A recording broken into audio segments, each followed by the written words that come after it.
In the beginning was the Logos, the Big Bang, the primordial Om. Big Bang theory says that the physical universe spiraled out of an unimaginably hot and dense single point, called a singularity, billions of times smaller than the head of a pin. It does not say why or how. The more mysterious something is, the more we take for granted that we understand it.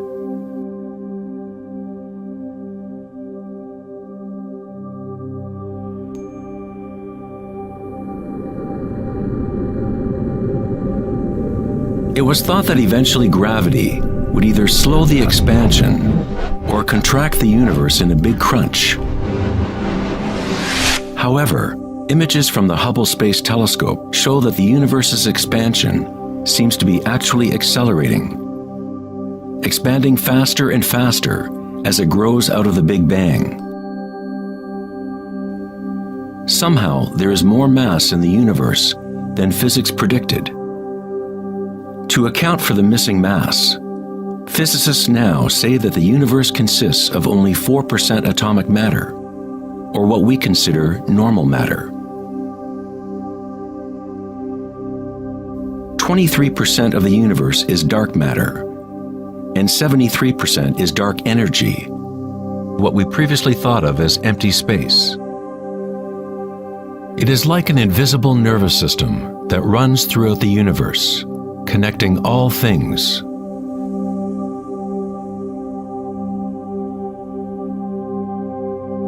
The ancient Vedic teachers taught Nada Brahma, the universe is vibration. The vibratory field is at the root of all true spiritual experience and scientific investigation. It is the same field of energy that saints, Buddhas, yogis, mystics, priests, shamans, and seers have observed by looking within themselves. It has been called Akasha, the primordial Om, Indra's net of jewels, the music of the spheres, and 1,000 other names throughout history.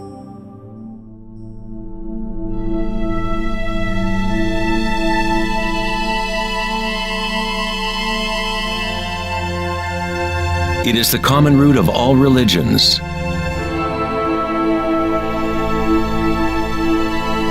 And the link between our inner worlds and our outer worlds.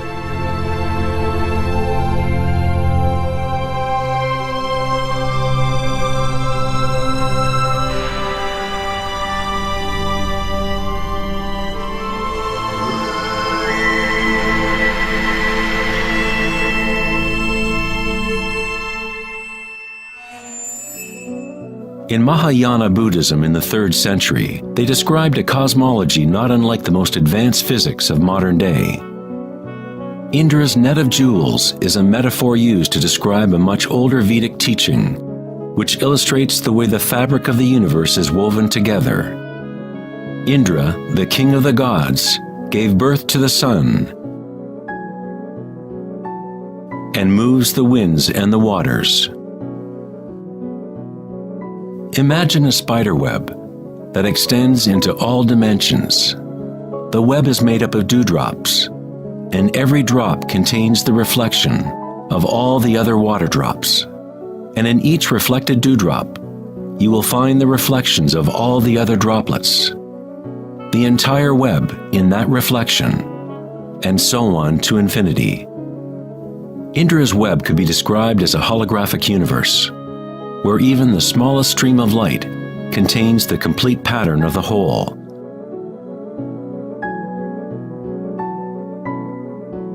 The Serbian-American scientist Nikola Tesla is sometimes referred to as the man who invented the 20th century. Tesla was responsible for discovering alternating current electricity and many other creations that are now part of everyday life.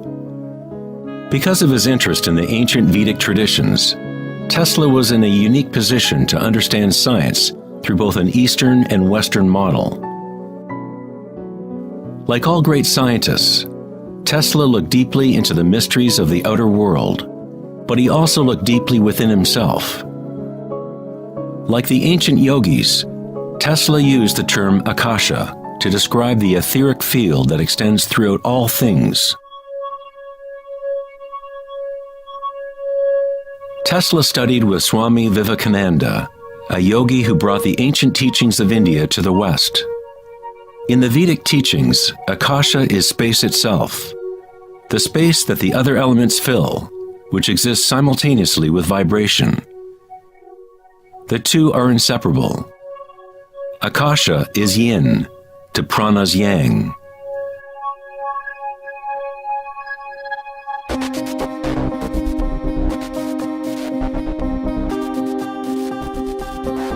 A modern concept that can help us to conceptualize akasha, or the primary substance, is the idea of fractals. It wasn't until the 1980s that advances in computers allowed us to actually visualize and reproduce mathematically the patterns in nature. The term fractal was coined in 1980 by mathematician Benoit Mandelbrot, who studied certain simple mathematical equations that, when they are repeated, produce an unending array of changing mathematical or geometrical forms within a limited framework. They are limited, but at the same time, infinite.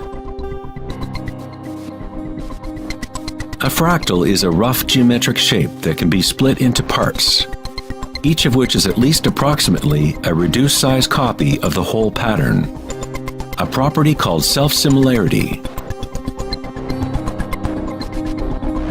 Mandelbrot's fractals have been called the thumbprint of God. Om Shrim Rim Klim Lam Gam Ganapatiye Varavarada Saravajanam Eva Shavaya Swa.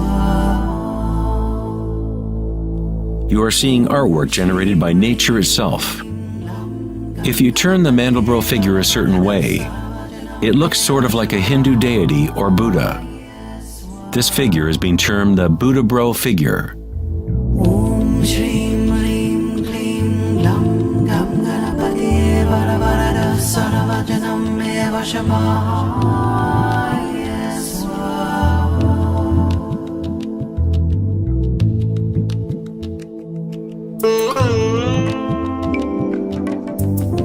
If you look at some forms of ancient art and architecture, you will see that humans have long associated beauty and the sacred with fractal patterns.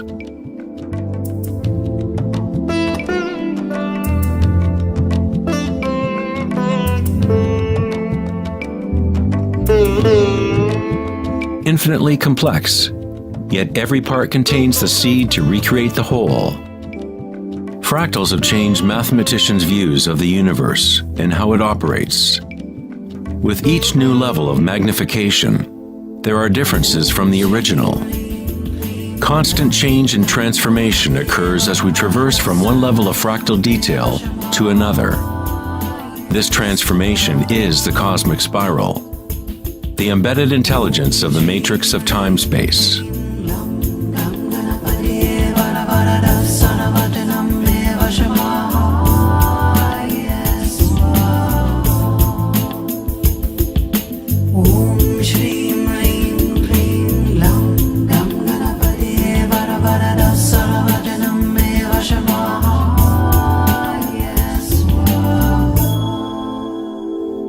Fractals are inherently chaotic, full of noise and order. When our minds recognize or define a pattern, we focus on it, as if it is a thing. We try to find the patterns we see as beautiful, but in order to hold the pattern in our minds, we must push away the rest of the fractal.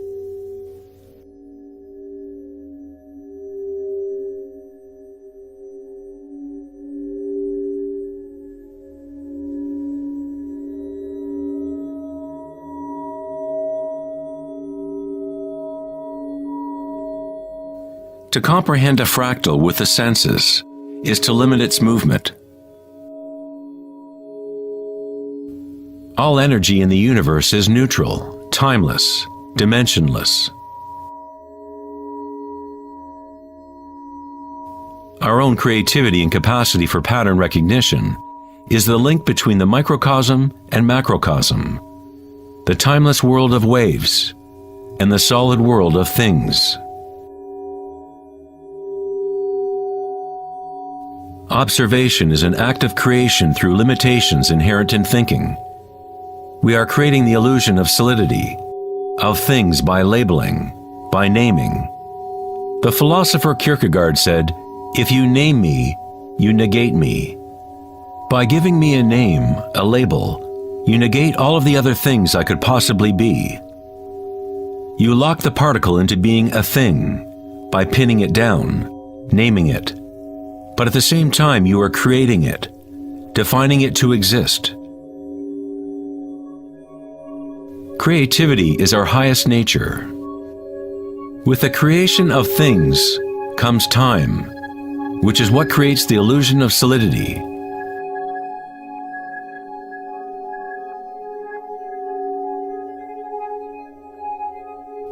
Einstein was the first scientist to realize that what we think of as empty space is not nothing. It has properties. And intrinsic to the nature of space is nearly unfathomable amounts of energy. The renowned physicist Richard Feynman once said, "There is enough energy in a single cubic meter of space to boil all the oceans in the world." Advanced meditators know that in the stillness lies the greatest power. The Buddha had yet another term for the primary substance, what he termed kalapas, which are like tiny particles or wavelets that are arising and passing away trillions of times per second.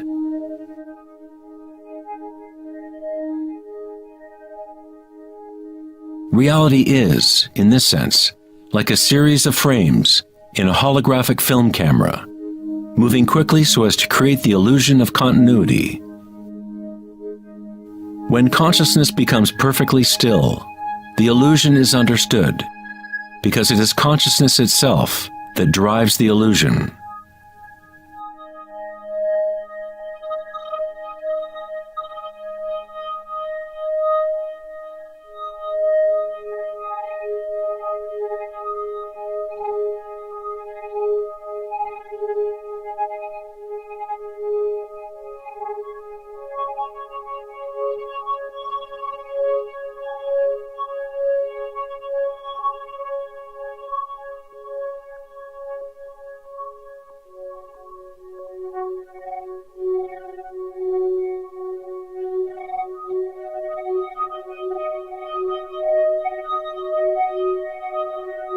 In the ancient traditions of the East, it has been understood for thousands of years that all is vibration.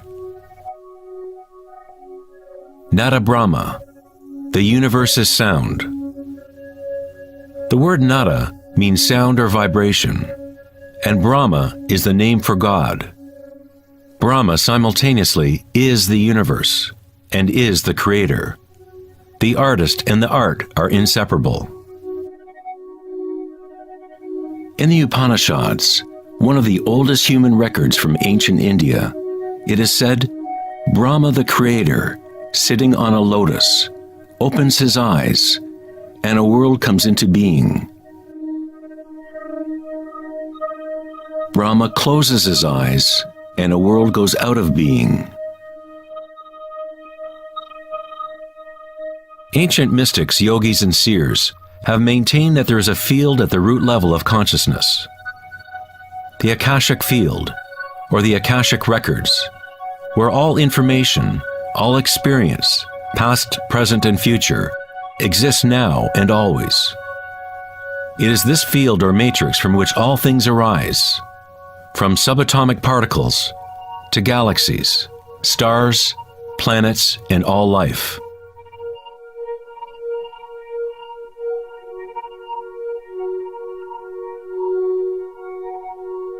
You never see anything in its totality, because it is made up of layer upon layer of vibration, and it is constantly changing, exchanging information with Akasha. A tree is drinking in the sun, the air, the rain, the earth. a world of energy moves in and out of this thing we call a tree. When the thinking mind is still, then you see reality as it is, all aspects together. The tree and the sky and the earth, the rain and the stars are not separate. Life and death, self and other, are not separate, just as the mountain and the valley are inseparable. In the Native American and other indigenous traditions, it is said that everything has spirit, which is simply another way of saying everything is connected to the one vibratory source.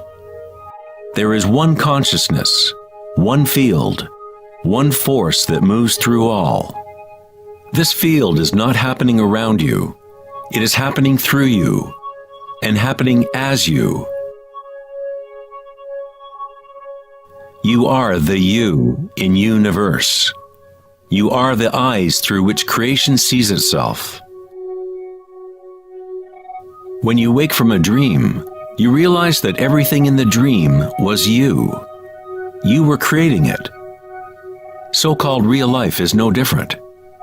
Everyone, everything is you. The one consciousness looking out of every eye. Under every rock.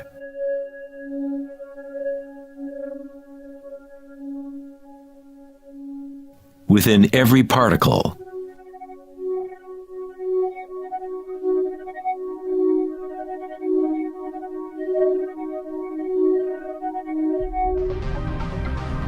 International researchers at CERN, the European Laboratory for Particle Physics, are searching for this field that extends throughout all things.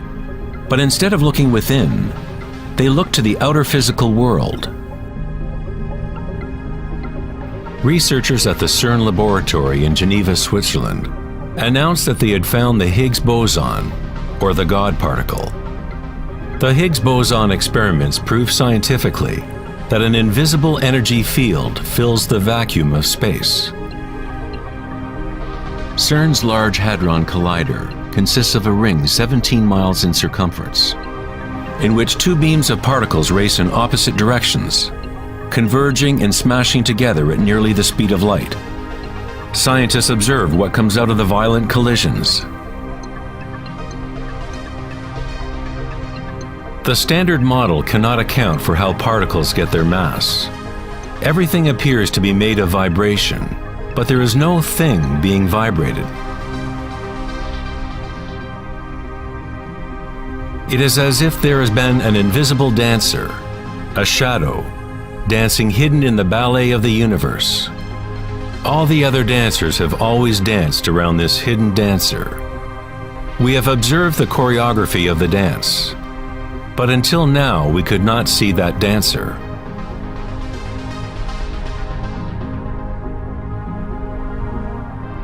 The so-called God particle, the properties of the base material of universe, the heart of all matter which would account for the unexplained mass and energy that drives the universe's expansion. But far from explaining the nature of the universe, the discovery of the Higgs boson simply presents an even greater mystery, revealing a universe that is more mysterious than we ever imagined. Science is approaching the threshold between consciousness and matter. The eye with which we look at the primordial field and the eye with which the field looks at us are one and the same.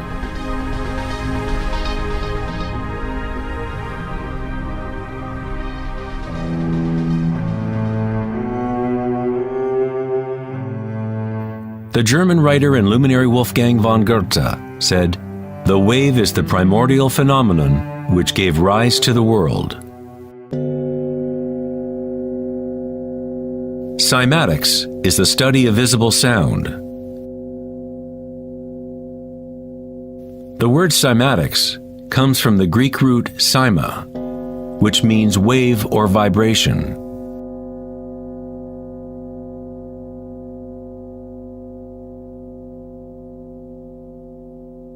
One of the first Western scientists to seriously study wave phenomena was Ernst Chladni, a German musician and physicist who lived in the 18th century. Chladni discovered that when he spread sand on metal plates and then vibrated the plates with a violin bow, the sand arranged itself into patterns. Different geometrical forms appeared depending on the vibration produced.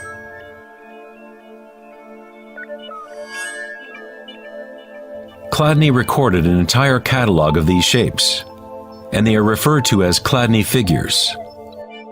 Many of these patterns can be found throughout the natural world, such as the markings of the tortoise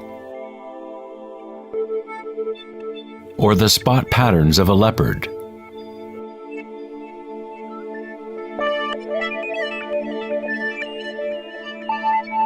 Studying Chladni patterns or cymatic patterns is one secret way in which high-end guitar, violin, and other instrument makers determine the sound qualities of the instruments they make.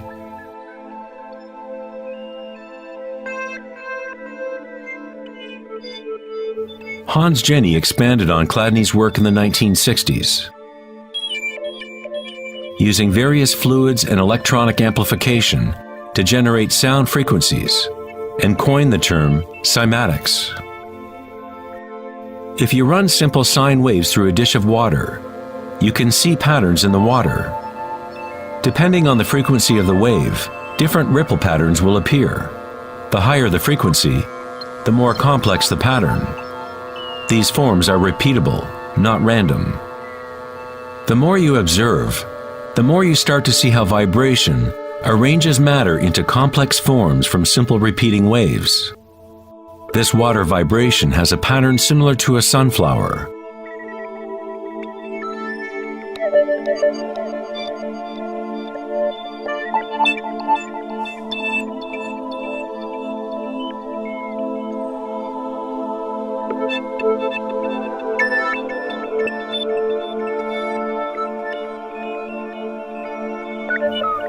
Simply by changing the sound frequency, we get a different pattern.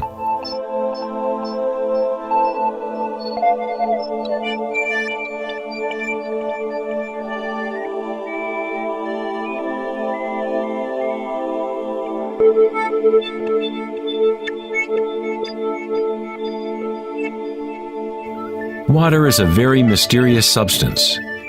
It is highly impressionable. That is, it can receive and hold on to vibration. Because of its high resonance capacity and sensitivity, and an inner readiness to resonate, the water responds instantaneously to all types of sonic waves. Vibrating water and earth make up the majority of mass in plants and animals.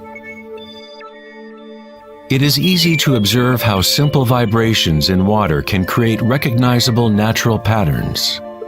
But as we add solids and increase the amplitude, things get even more interesting. Adding cornstarch to water, we get more complex phenomena.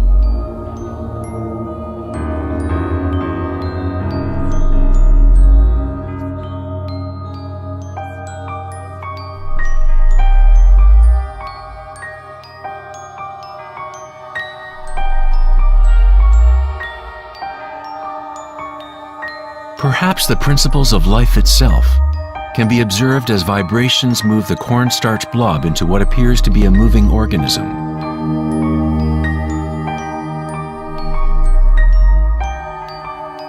The animating principle of the universe is described in every major religion, using words that reflect the understanding of that time in history.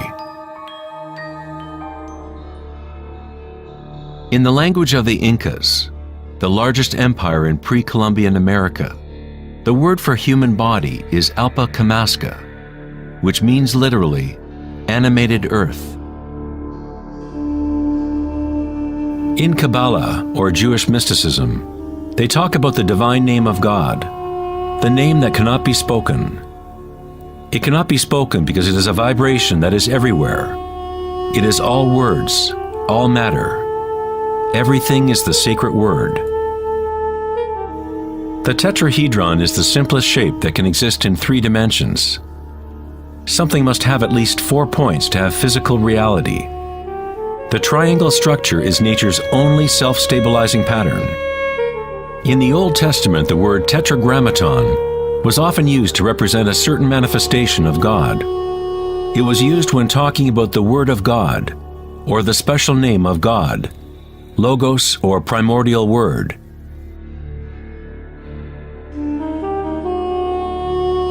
The ancient civilizations knew that at the root structure of the universe was the tetrahedral shape. Out of this shape, nature exhibits a fundamental drive toward equilibrium, Shiva, while it also has a fundamental drive towards change, Shakti.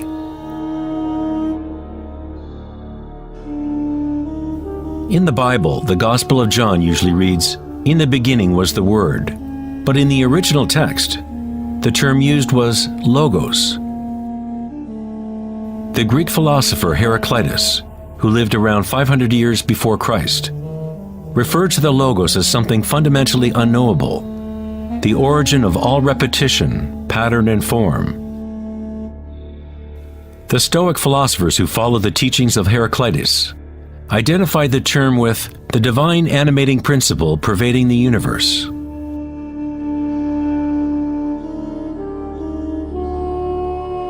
In Sufism, the Logos is everywhere and in all things. It is that out of which the unmanifest becomes manifest.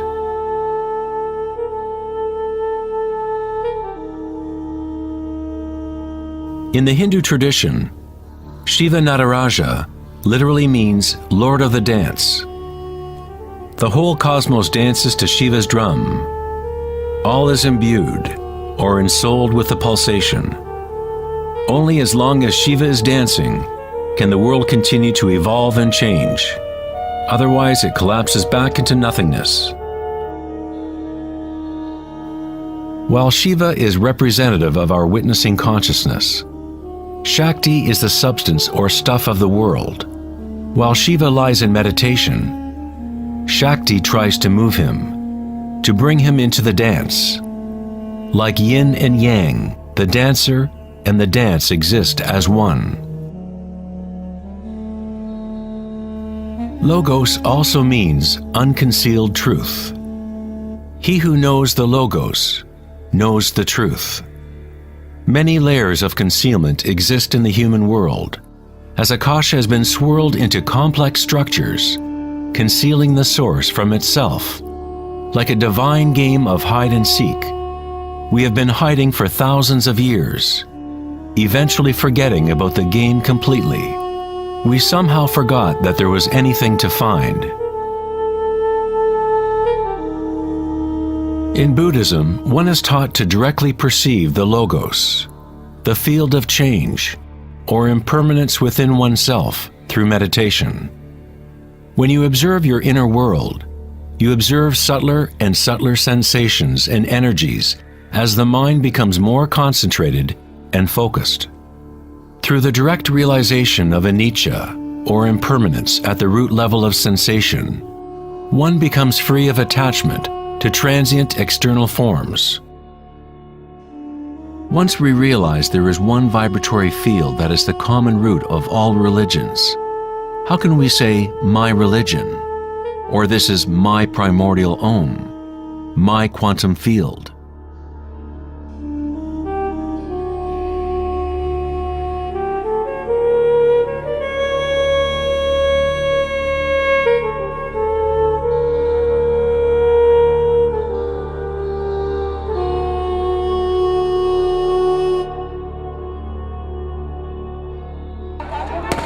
The true crisis in our world is not social, political, or economic. Our crisis is a crisis of consciousness, an inability to directly experience our true nature, an inability to recognize this nature in everyone and in all things.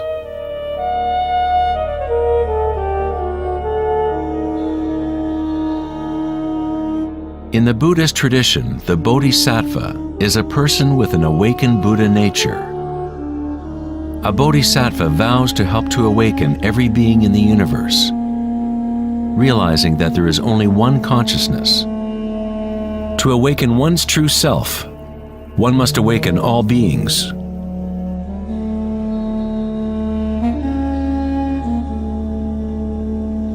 There are innumerable sentient beings in the universe. I vow to help them all to awaken. My imperfections are inexhaustible. I vow to overcome them all. The Dharma is unknowable. I vow to know it. The way of awakening is unattainable. I vow to attain it.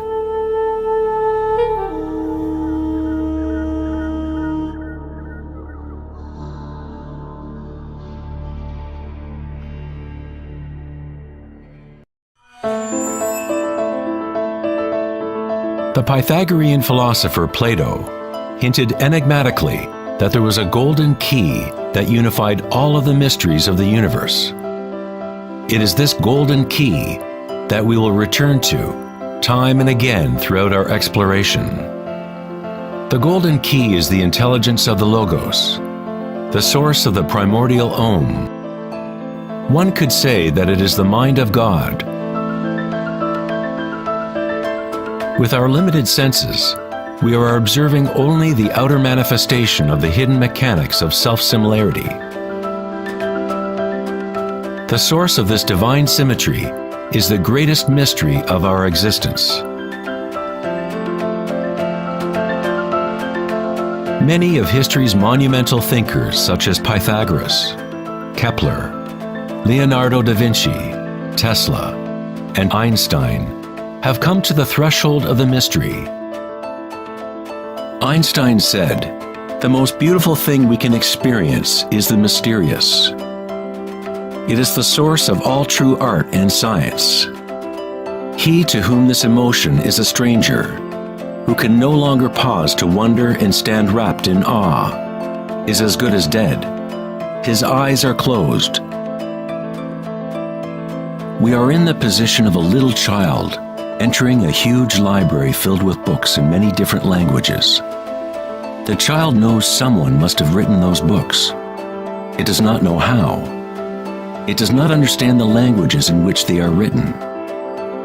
The child dimly suspects a mysterious order in the arrangement of the books, but doesn't know what it is. That, it seems to me, is the attitude of even the most intelligent human being toward God.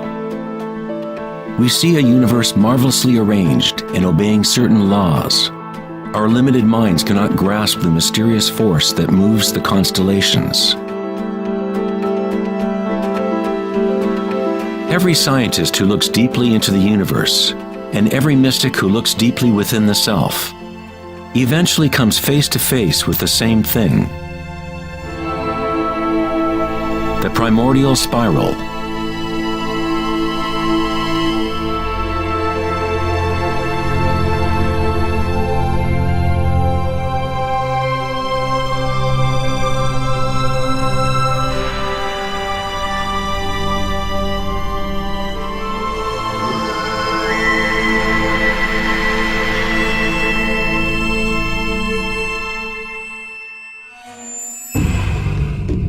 A 1,000 years before the creation of the ancient observatory at Stonehenge, the spiral was a predominant symbol on Earth. Ancient spirals can be found in all parts of the globe. Thousands of ancient spirals such as these can be found all over Europe, North America and New Mexico, Utah, Australia, China, Russia, virtually every indigenous culture on Earth. The ancient spirals symbolize growth, expansion, and cosmic energy, embodied within the sun and the heavens. The spiral form is mirroring the macrocosm of the unfolding universe itself. In native traditions, the spiral was the energetic source, the primordial mother. The Neolithic spirals at Newgrange, Ireland date back 5,000 years.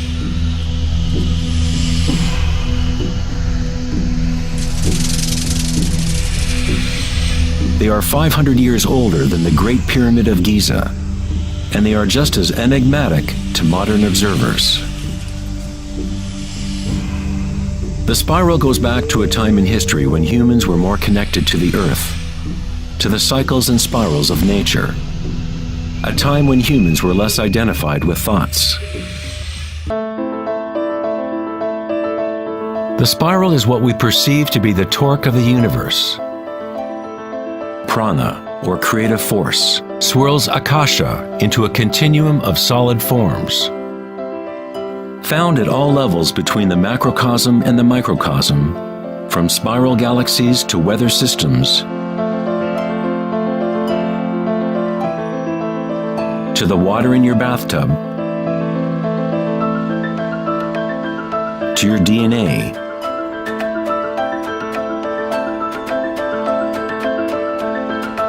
to the direct experience of your own energy. The primordial spiral is not an idea, but rather that which makes all conditions and ideas possible. Various types of spirals and helices are found throughout the natural world. Snails, sea coral,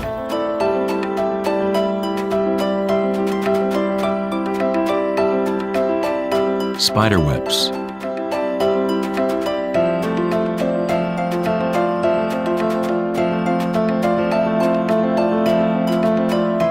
fossils,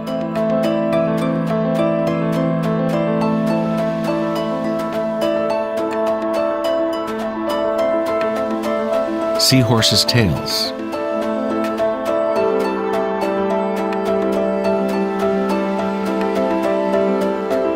and shells. Many spirals appearing in nature are observable as logarithmic spirals, or growth spirals. As you move out from the center, the spiral sections get exponentially larger. Like Indra's net of jewels, logarithmic spirals are self-similar, or holographic, such that the characteristics of every part are reflected in the whole. 2,400 years ago in ancient Greece, Plato considered continuous geometric proportion to be the most profound cosmic bond. The golden ratio, or divine proportion, was nature's greatest secret.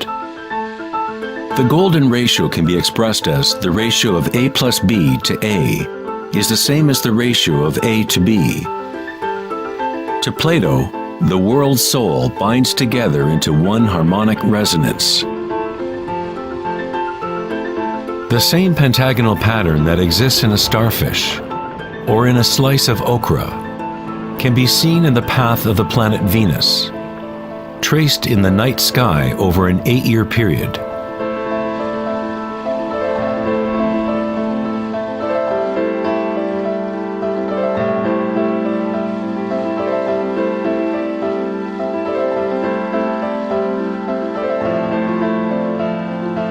The intelligible world of forms above and the visible world of material objects below through this principle of geometric self-similarity.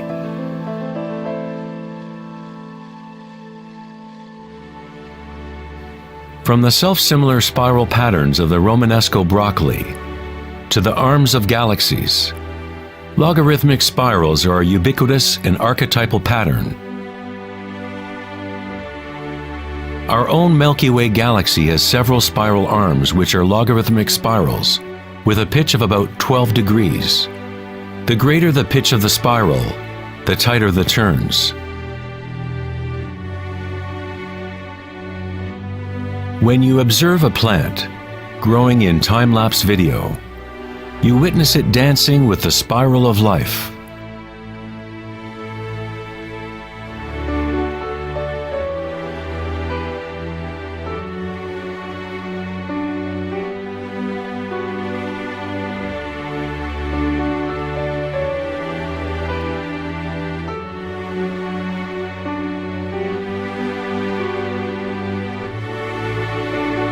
A golden spiral is a logarithmic spiral that grows outward by a factor of the golden ratio. The golden ratio is a special mathematical relationship that pops up over and over in nature. The pattern that is observable follows what is called the Fibonacci series, or Fibonacci sequence. The Fibonacci series unfolds such that each number is the sum of the previous two numbers. The German mathematician and astronomer Kepler discovered that self-similar spiral patterns are observable in the way leaves are arranged on stems of plants, or in the floret and petal arrangements of flowers. Leonardo da Vinci observed that the spacing of leaves was often in spiral patterns. These patterns are called phyllotaxis patterns, or leaf arrangement patterns.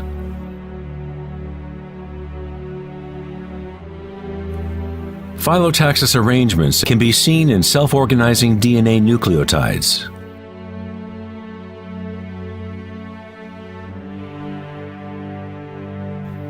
And in everything from the family trees of reproducing rabbits to pine cones, cacti, to snowflakes, and in simple organisms such as diatoms. Diatoms are one of the most common types of phytoplankton, single-celled organisms that provide food for countless species throughout the food chain.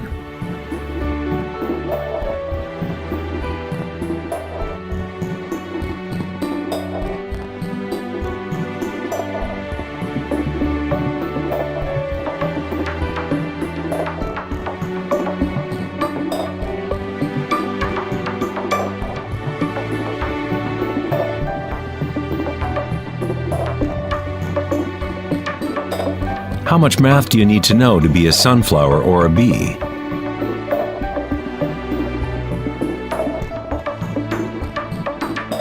Nature doesn't consult the physics department to grow broccoli. The structuring in nature happens automatically. Scientists in the field of nanotechnology use the term self-assembly to describe the way complexes are formed, such as in the initial hexagonal phase of DNA formation. In nanotechnology engineering, carbon nanotubes are comprised of a similar arrangement of materials. Nature does this type of geometry over and over, effortlessly, automatically, without a calculator. Nature is precise and extremely efficient. According to the famous architect and author Buckminster Fuller, these patterns are a function of time-space.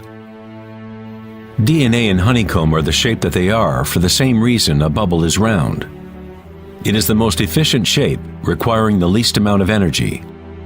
Space itself has shape and allows only certain configurations for matter, always defaulting to what is most efficient. These patterns are the strongest and most efficient way to build architectural structures, such as geodesic domes.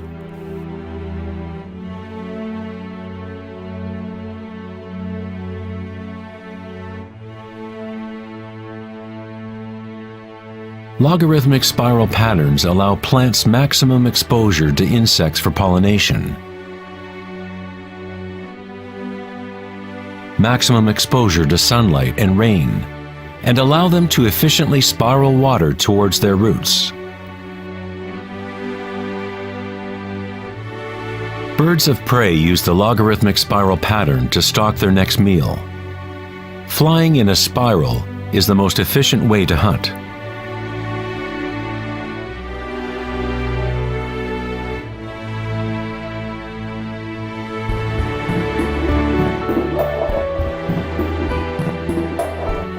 One's ability to see the spiral of life dancing akasha into material form is related to one's ability to see beauty and symmetry in nature. Poet William Blake said, "The vegetative universe opens like a flower from the earth's center, in which is eternity. It expands from stars to the mundane shell, and there it meets eternity again, both within and without."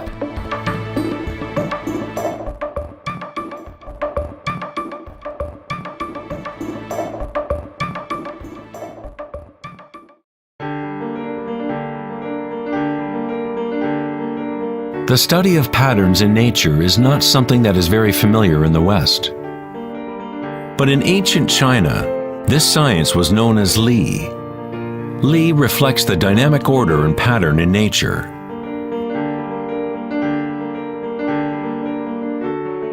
But it is not pattern thought of as something static, frozen, or unchanging, like a mosaic.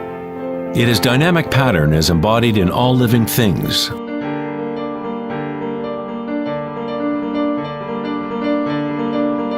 The arteries of leaves, the markings of the tortoise and the vein patterns on rocks are all expressions of nature's secret language in art.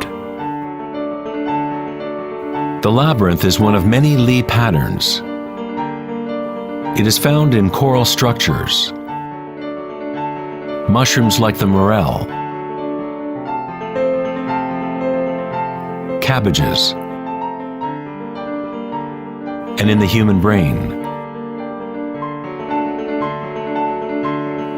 The cellular pattern is another common form in nature. There are a myriad of different cellular structures, but all have a similar orderliness defined by their purpose and function.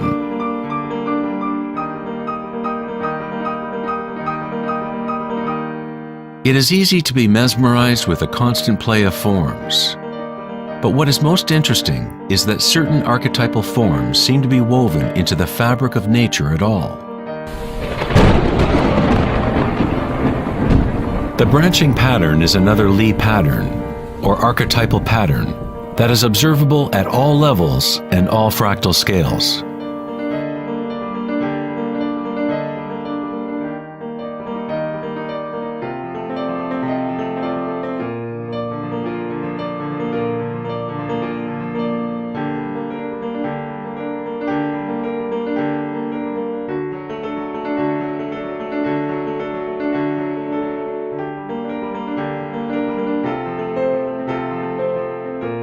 Take for example this incredible image of a supercomputer simulation known as the Millennium Run, showing the distribution of dark matter in the local universe. It was created by the Max Planck Society in Germany.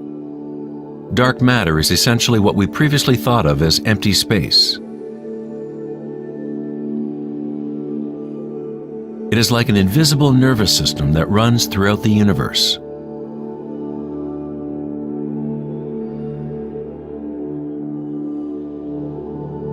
The universe is literally like a giant brain. It is constantly thinking, using a type of dark or hidden energy that science is only starting to understand. Through this immense network, unfathomable energy moves, providing the momentum for the expansion and growth of the universe.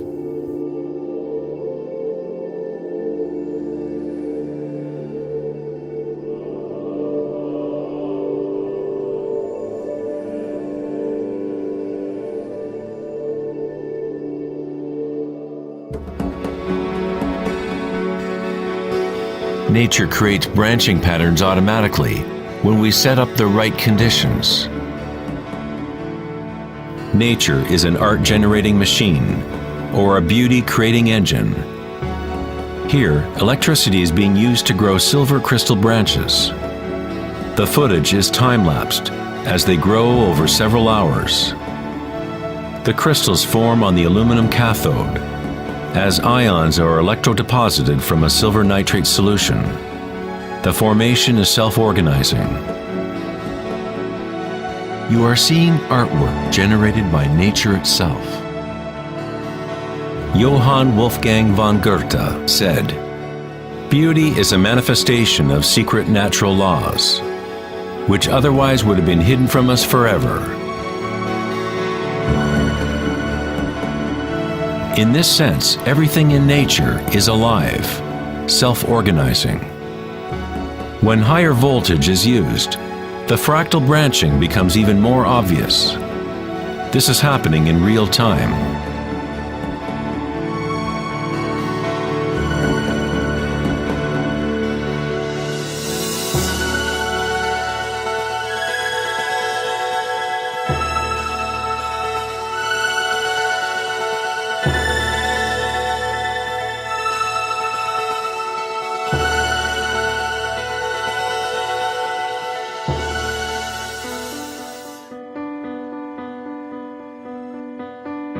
In the human body, tree-like structures and patterns are found throughout. There are, of course, the nervous systems that Western medicine knows about. But in Chinese, Ayurvedic, and Tibetan medicine, the energy meridians are a central component to understanding how the body functions. The nadis, or energy meridians, form tree-like structures. A post-mortem examination will not reveal the chakras or the nadis. But that does not mean they do not exist. You need to refine your tool that you use to look. You must first learn to quiet your own mind. Only then you will observe these things first within yourself.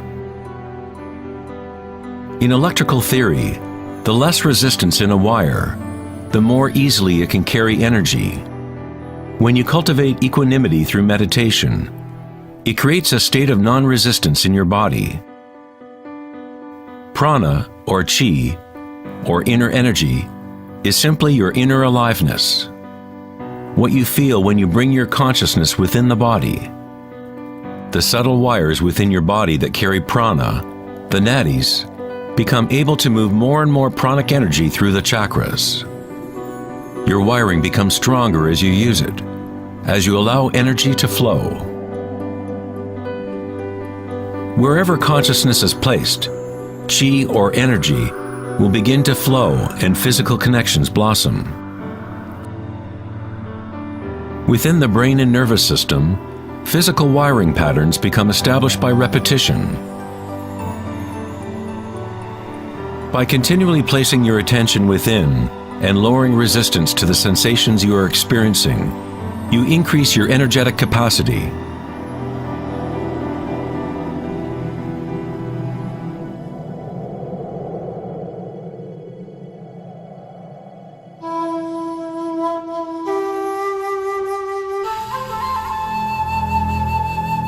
In Taoism, the yin-yang symbol represents the interpenetration of the spiral forces of nature.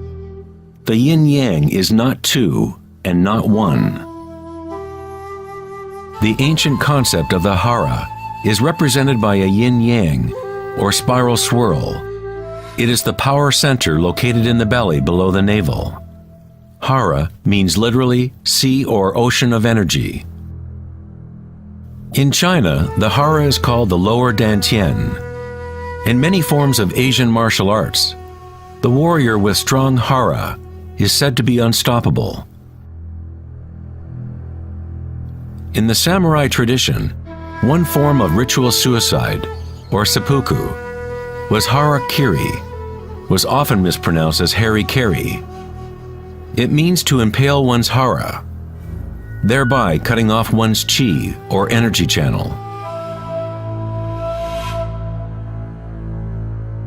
Moving from this center creates the grounded, graceful movement that you see not only in martial arts,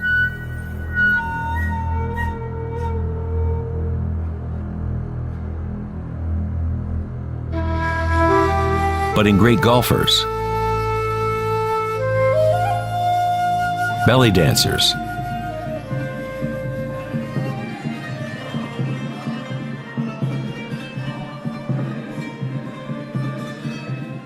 and Sufi whirling dervishes. It is the cultivation of single-pointed, disciplined consciousness that is the essence of hara, the stillness in the eye of the hurricane.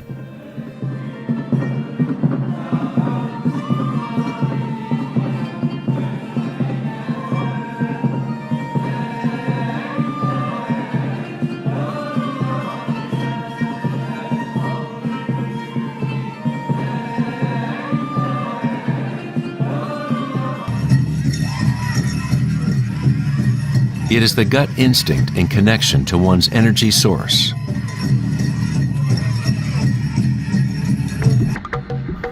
A person with good hara is connected to the earth and to the intuitive wisdom that connects all beings.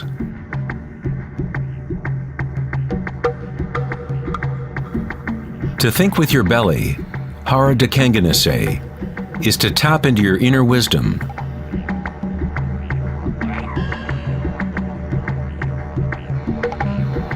The ancient Australian Aborigines concentrated on the same area, just below the navel, where the cord of the great rainbow serpent lay coiled.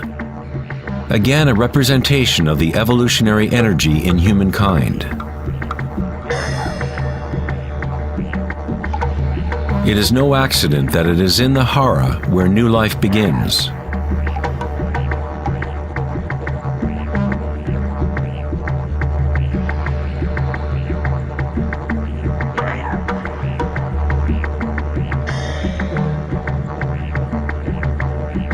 The enteric nervous system, sometimes referred to as the gut brain, is capable of maintaining a complex matrix of connections similar to the brain in the head, with its own neurons and neurotransmitters.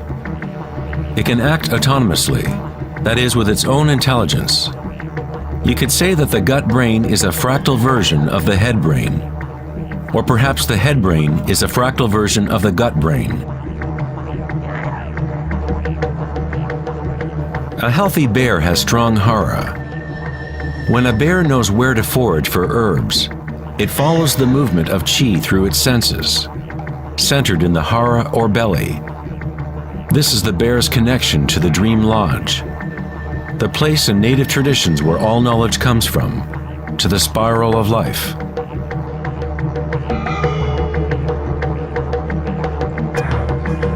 But how did ancient peoples know about the spiral, if modern science is just now starting to recognize its significance?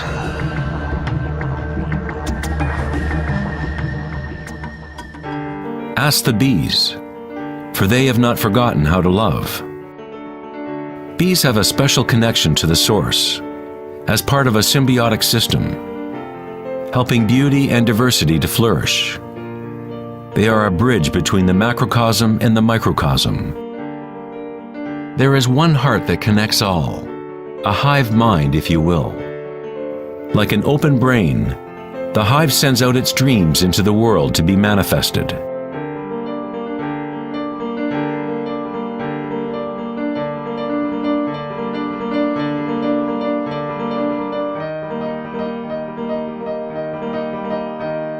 In nature, many creatures know how to act in unison, to move with one spirit, one direction.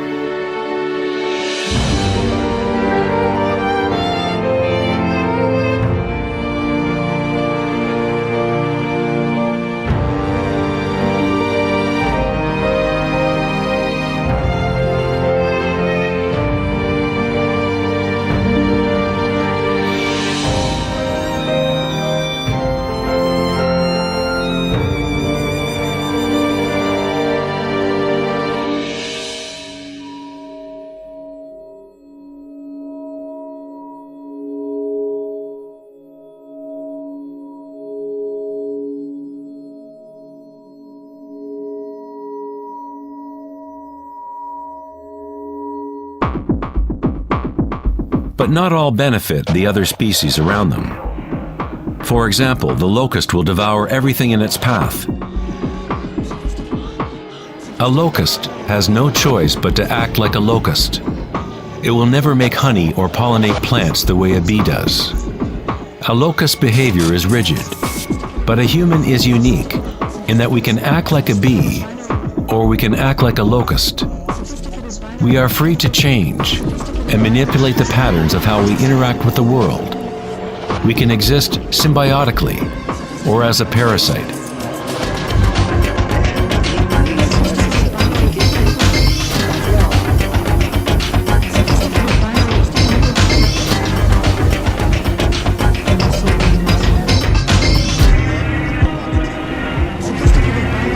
Today, humans try to understand the spiral with the rational mind. But it was never thinking that connected us to the spiral of life. What's in fear? We have always been connected.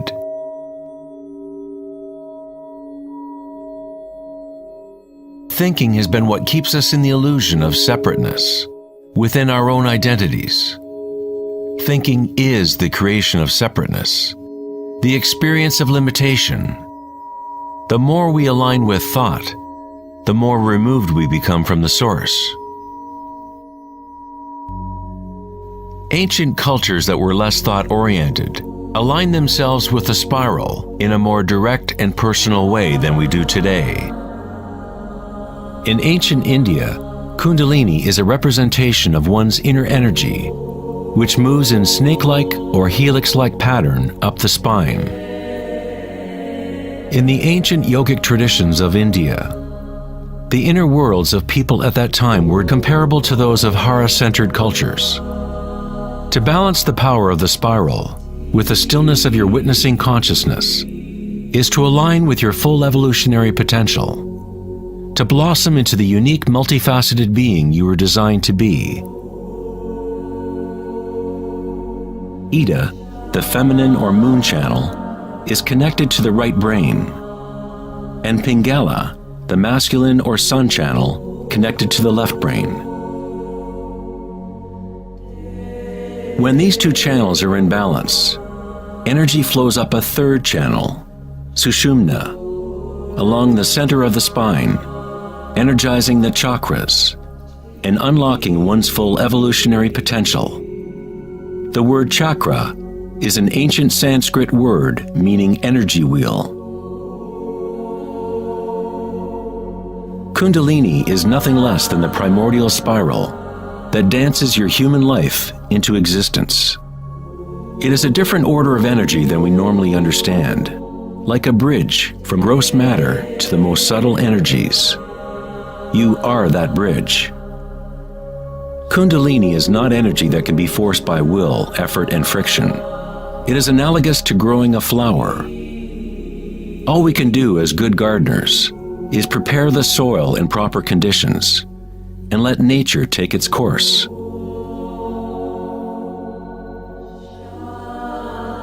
If you force a flower to open prematurely, you will destroy it. It grows with its own intelligence, with its own self-organizing direction. The egoic mind, which fixates on the outer world, is what keeps you from experiencing your true inner vibratory nature. When consciousness is turned within, it becomes like the sun's rays, and the lotus within begins to grow.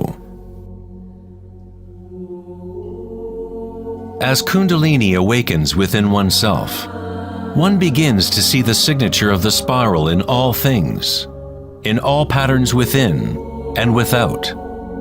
This spiral is the link between our inner worlds and our outer worlds.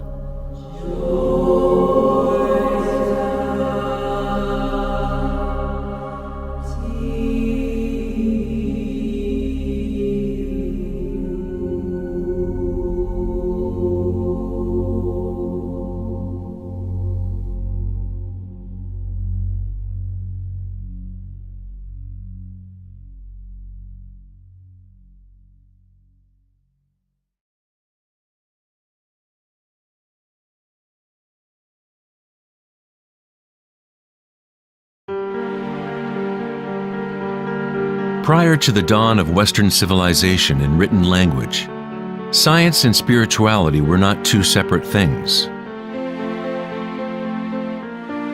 In the teachings of the great ancient traditions, the outer search for knowledge and certainty was balanced by an inner feeling of impermanence and intuitive understanding of the spiral of change. As scientific thinking became more dominant and information multiplied, fragmentation began to occur within our knowledge systems. Increased specialization meant that fewer people were capable of seeing the big picture, of feeling and intuiting the aesthetic of the system as a whole. No one was asking, is all this thinking good for us?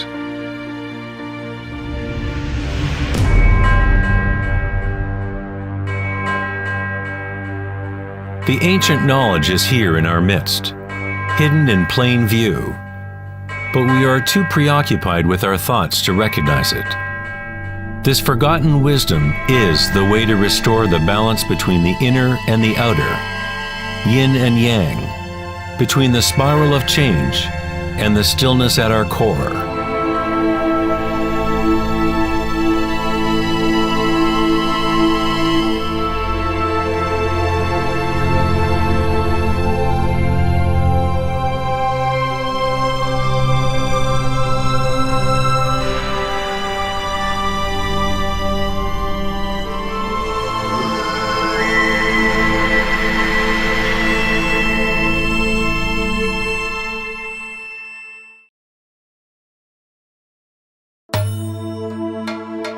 In Greek legend, Asclepius was the son of Apollo and the god of healing. His wisdom and skills at healing were unsurpassed, and he is said to have discovered the secret of life and death itself. In ancient Greece, the Asclepian healing temples recognized the power of the primordial spiral, which is symbolized by the rod of Asclepius. Hippocrates, the father of medicine, whose oath still forms the moral code of the medical profession, was said to have received his training at an Asclepian temple. To this day, this symbol of our evolutionary energy remains as the logo for the American Medical Association and other medical organizations worldwide.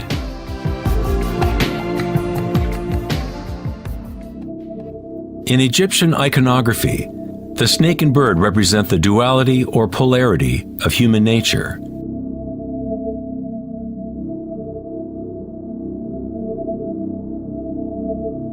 The snake, the downward direction, is the manifested spiral, the evolutionary energy of the world. The bird is the upward direction, the upward current oriented towards the sun, or awakened single-pointed consciousness, the emptiness of Akasha.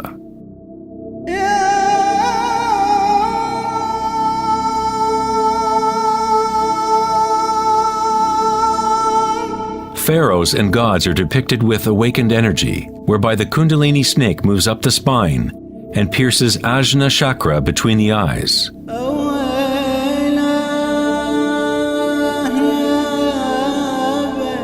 This is referred to as the Eye of Horus. In the Hindu tradition, the bindi is also representative of the third eye, the divine connection to spirit.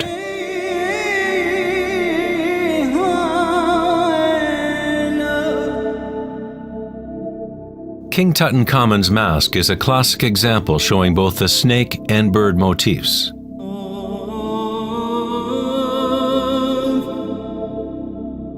The Mayan and Aztec traditions combine the serpent and bird motif into one god, Quetzalcoatl or Kukulkan. The winged serpent god represents the awakened evolutionary consciousness, or awakened Kundalini. The person who awakens Quetzalcoatl within themselves is a living manifestation of the divine. It is said that Quetzalcoatl, or serpent energy, shall return at the end of time.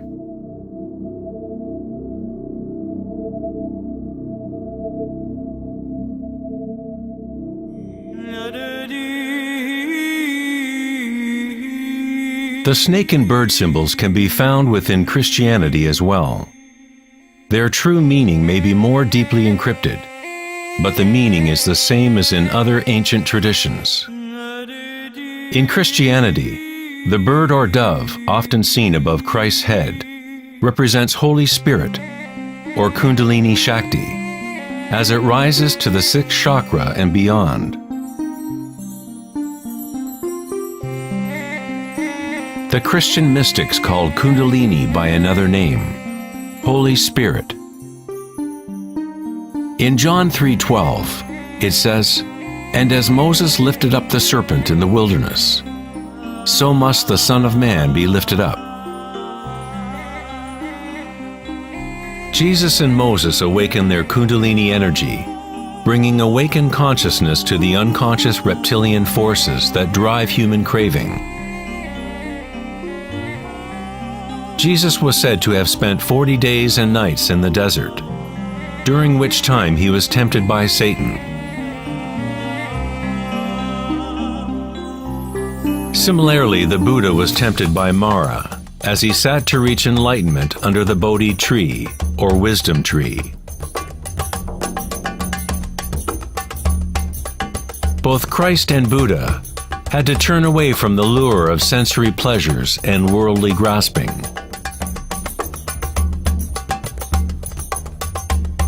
In each story, the demon is the personification of one's own attachments.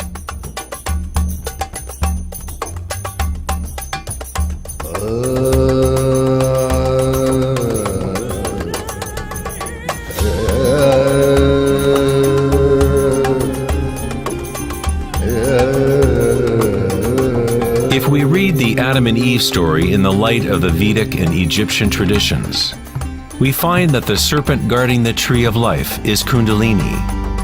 The apple represents the lure and temptation of the external sensory world, distracting us from the knowledge of the inner world, the tree of knowledge within.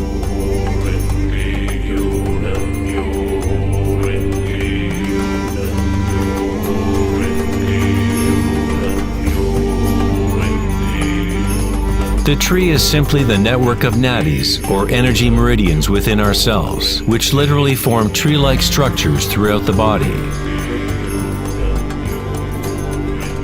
In our egoic quest for external gratification, we have cut ourselves off from the knowledge of the inner world, our connection to Akasha and the wisdom source.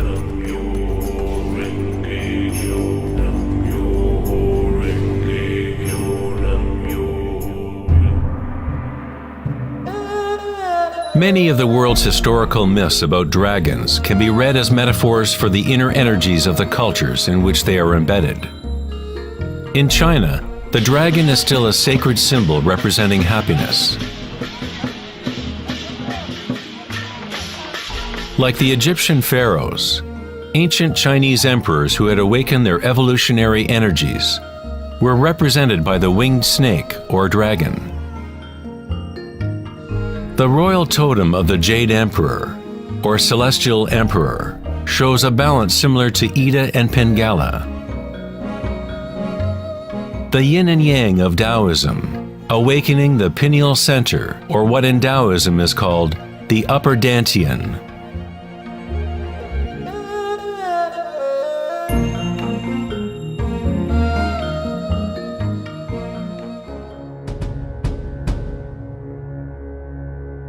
Nature is full of different light detection and assimilation mechanisms. For example, a sea urchin can actually see with its spiky body, which acts as one big eye. Urchins detect light striking their spines and compare the beam's intensities to get a sense of their surroundings.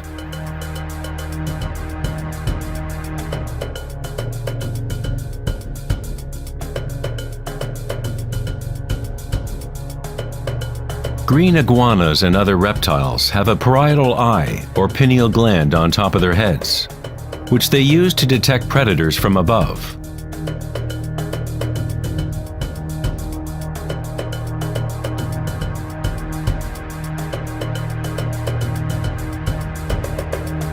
The human pineal gland is a small endocrine gland that helps to regulate waking and sleeping patterns. Even though it is buried deep inside the head, the pineal gland is sensitive to light. The philosopher Descartes recognized that the pineal gland area, or third eye, was the interface between consciousness and matter. Almost everything is symmetrical in the human body: 2 eyes, 2 ears, 2 nostrils. Even the brain has 2 sides. But there is one area of the brain that is not mirrored. This is the pineal gland area and the energetic center that surrounds it. On a physical level, unique molecules are formed naturally by the pineal gland, such as DMT. DMT also forms naturally at the moment of birth and moment of death, literally acting as a unique bridge between the world of the living and the dead. DMT is produced naturally during states of deep meditation and samadhi, or through entheogenic means. For example, ayahuasca is used in the shamanic traditions of South America to remove the veil between the inner and outer worlds. The word pineal itself has the same root as pine cone, because the pineal gland exhibits a similar spiral phyllotaxis pattern.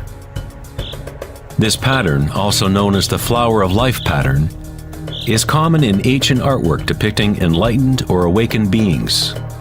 When the pinecone image is seen in sacred artwork, it represents the awakened third eye, single-pointed consciousness, directing the flow of evolutionary energy.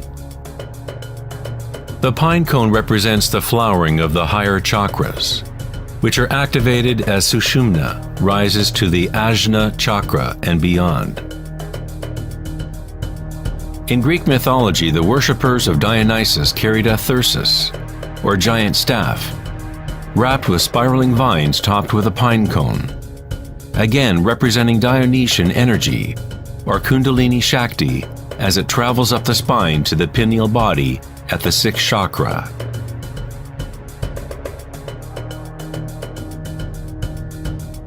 In the heart of the Vatican, you might expect a giant sculpture of Jesus or Mary, but instead we find a giant pine cone statue, indicating that in Christian history, there may have been knowledge of the chakras in Kundalini, but for whatever reason it was kept from the masses. The official church explanation is that the pine cone is a symbol of regeneration and represents new life in Christ.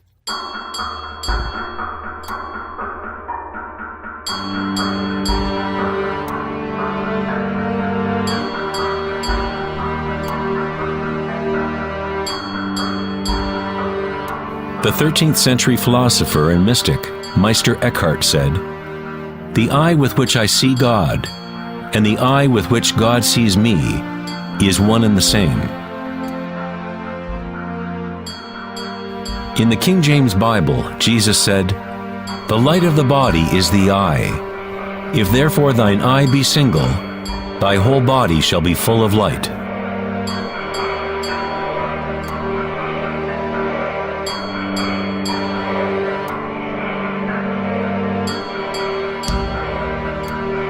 The Buddha said, "The body is an eye." In a state of samadhi, one is both the seer and the seen. We are the universe aware of itself.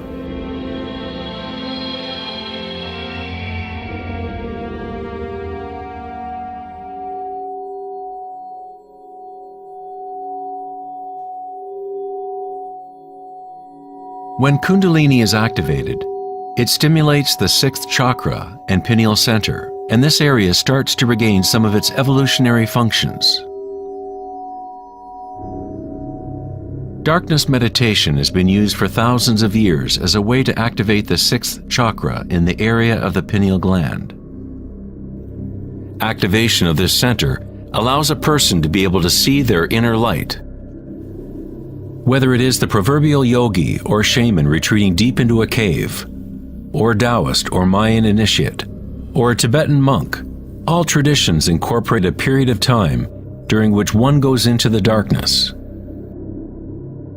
The pineal gland is the gateway to being able to experience one's subtle energy directly. The philosopher Nietzsche said, "If you stare into the abyss long enough, eventually you find the abyss stares back at you."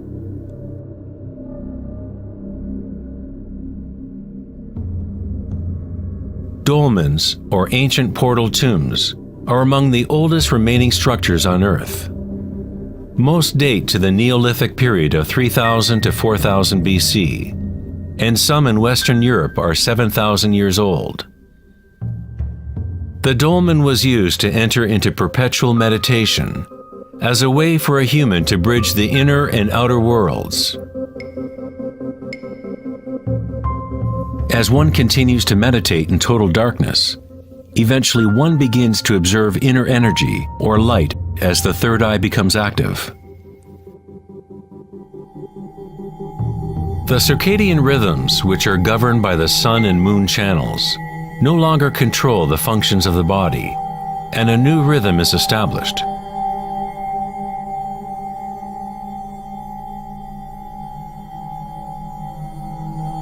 The seventh chakra, for thousands of years, has been represented by the Om symbol, a symbol which is constructed by Sanskrit signs representing the elements. When Kundalini rises beyond the sixth chakra, it begins to create an energy halo. Halos appear consistently in the religious paintings of different traditions, in all different parts of the world.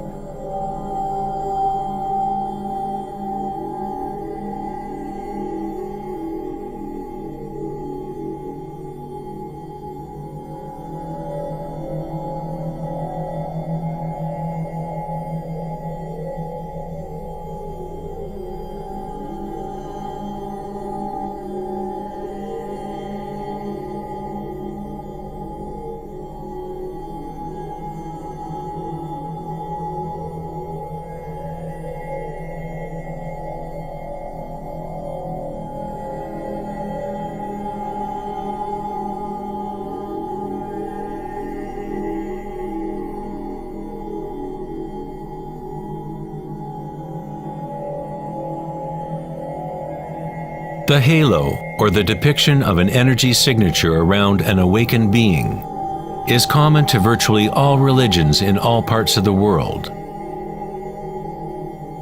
The evolutionary process of awakening the chakras is not the property of one group or one religion.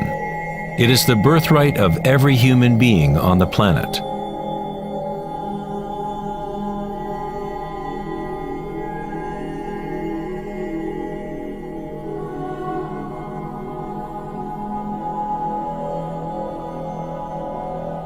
The crown chakra is the connection to the divine, that which is beyond duality, beyond name and form.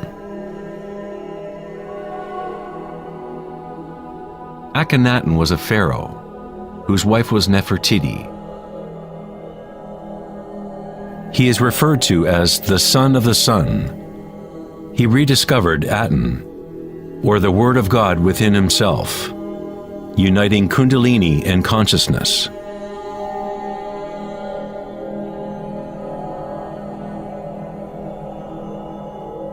In Egyptian iconography, once again the awakened consciousness is represented by the solar disk, seen above the heads of gods or awakened beings.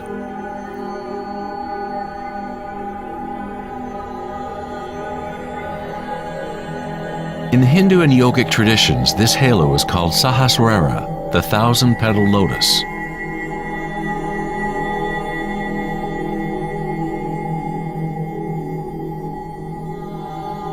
The Buddha is associated with the symbol of the lotus. The phyllotaxis pattern is the same pattern as can be found in a blooming lotus.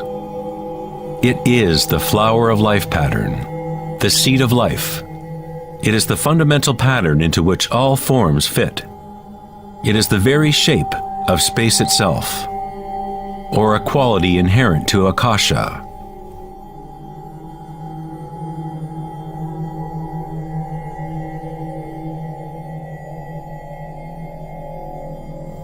At one time in history, the flower of life symbol was prevalent all over Earth. The flower of life is found guarded by lions at the entrance of the most holy places in China and other parts of Asia.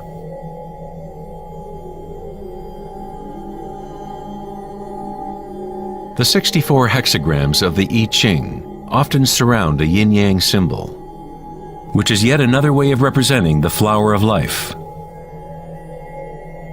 Within the flower of life is the geometric basis for all of the Platonic solids, essentially every form that can exist. The ancient flower of life begins with the geometry of the Star of David, or upward and downward facing triangles. Or in 3D, these would be tetrahedral structures. This symbol is a yantra, a sort of program that exists within the universe, the machine that is generating our fractal world. Yantras have been used as tools for awakening consciousness for thousands of years. The visual form of the yantra is an external representation of an inner process of spiritual unfolding. It is the hidden music of the universe made visible, comprised of intersecting geometrical forms and interference patterns.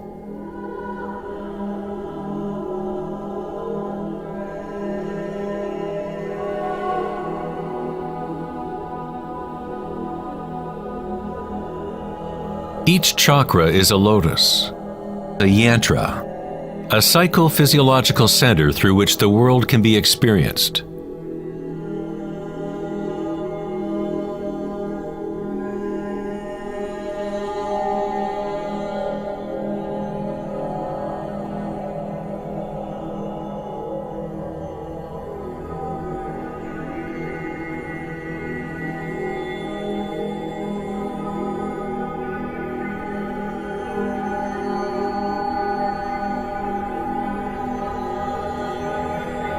A traditional yantra, such as can be found in the Tibetan tradition, is invested with rich layers of meaning, sometimes incorporating a complete cosmology and worldview. The yantra is a constantly evolving pattern which works through the power of repetition or iteration of a cycle. The power of the yantra is all but lost in today's world because we seek meaning only in the external form, and we do not connect it to our inner energies through intention.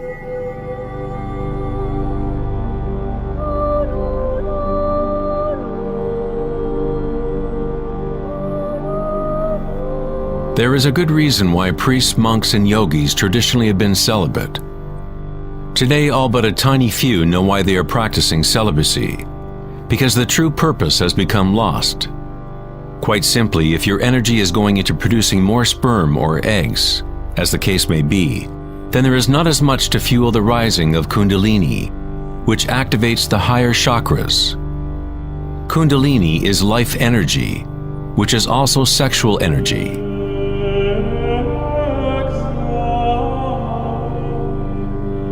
When awareness becomes less focused on animal urges and is put into the objects reflective of the higher chakras, that energy flows up the spine and to those chakras. Many of the tantric practices teach how to master sexual energy so that it can be used for higher spiritual evolution.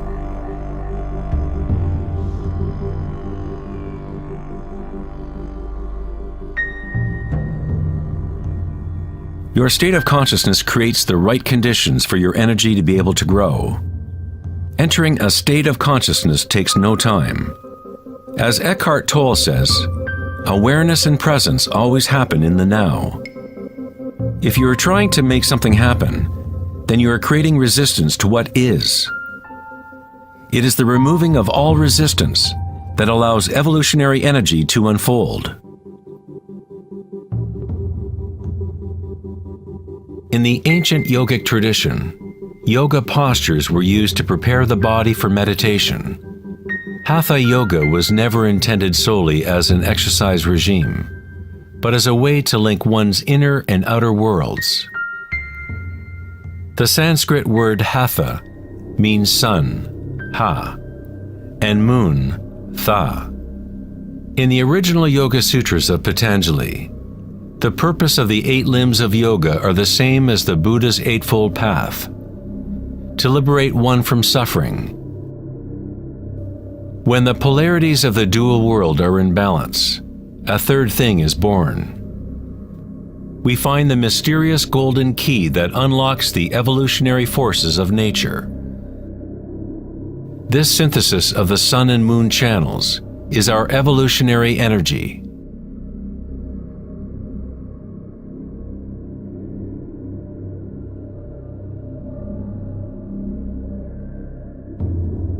Because humans are now identified almost exclusively with their thoughts and the outer world, it is a rare individual that achieves a balance of the inner and outer forces, which allow Kundalini to awaken naturally.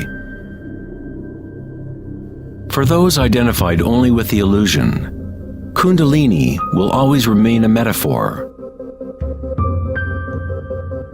an idea, rather than a direct experience of one's energy and consciousness.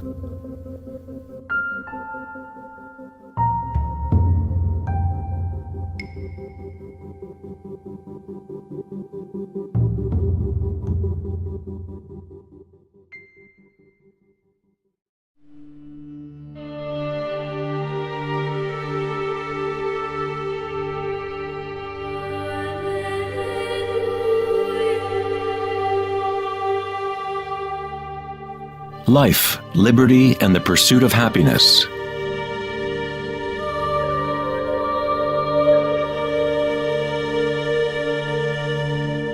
We live our lives pursuing happiness out there, as if it is a commodity. We have become slaves to our own desires and craving.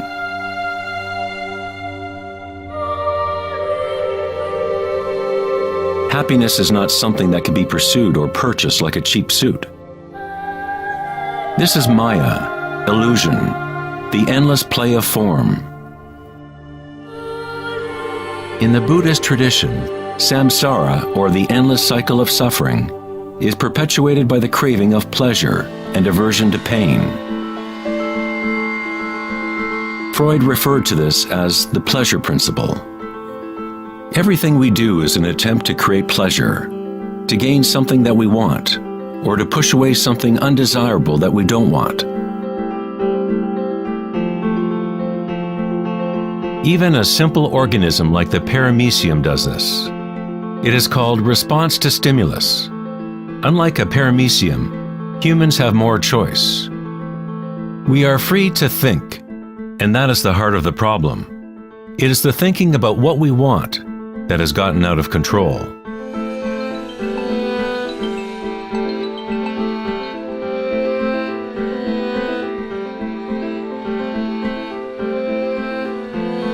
Safety systems armed. 10, 9, 8, 7, 6, 5, 4, 3, 2, 1, 0. And liftoff of Endeavour, going where East and West do meet at the International Space Station. The dilemma of modern society is that we seek to understand the world not in terms of archaic inner consciousness, but by quantifying and qualifying what we perceive to be the external world by using scientific means and thought. Thinking has only led to more thinking and more questions. We seek to know the innermost forces which create the world and guide its course. But we conceive of this essence as outside of ourselves, not as a living thing intrinsic to our own nature. It was the famous psychiatrist Carl Jung who said, "One who looks outside dreams. One who looks inside awakes." It is not wrong to desire to be awake, to be happy. What is wrong is to look for happiness outside when it can only be found inside.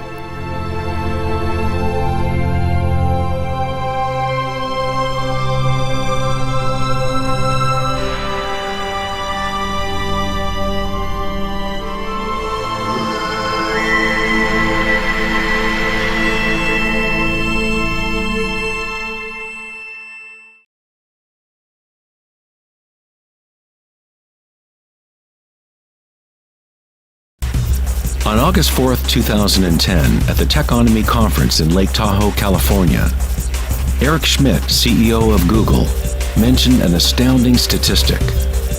Every 2 days now, we create as much information as we did from the dawn of civilization up until 2003, according to Schmidt. That's something like 5 exabytes of data.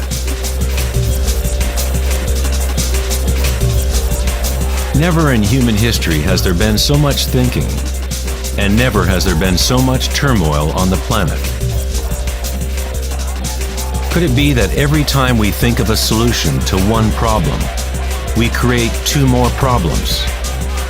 What good is all this thinking if it doesn't lead to greater happiness? Are we happier, more equanimous, more joyful as a result of all this thinking? Or does it isolate us, disconnect us from a deeper and more meaningful experience of life?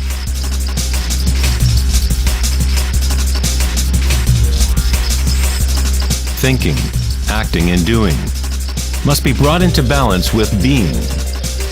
After all, we are human beings, not human doings.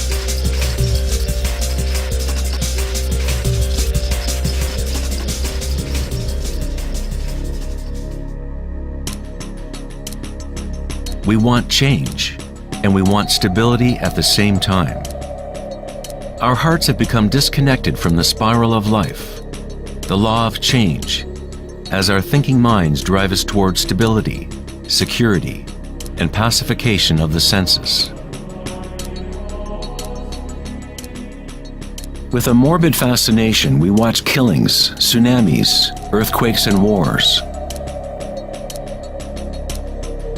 We constantly try to occupy our mind, fill it with information.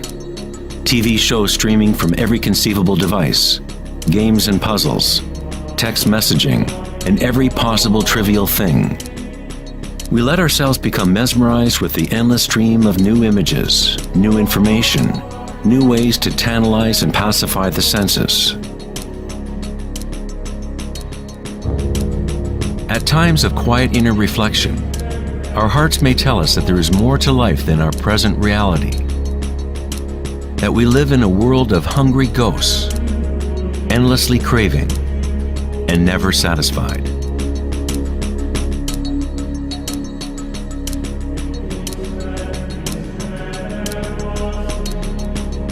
We have created a maelstrom of data flying around the planet to facilitate more thinking, more ideas about how to fix the world, to fix the problems that only exist because the mind has created them. Thinking has created the whole big mess that we are in right now. We wage wars against diseases, enemies, and problems. The paradox is that whatever you resist persists. The more you resist something, the stronger it gets. Like exercising a muscle, you are actually strengthening the very thing you want to rid yourself of. So then, what is the alternative to thinking? What other mechanism can humans use to exist on this planet?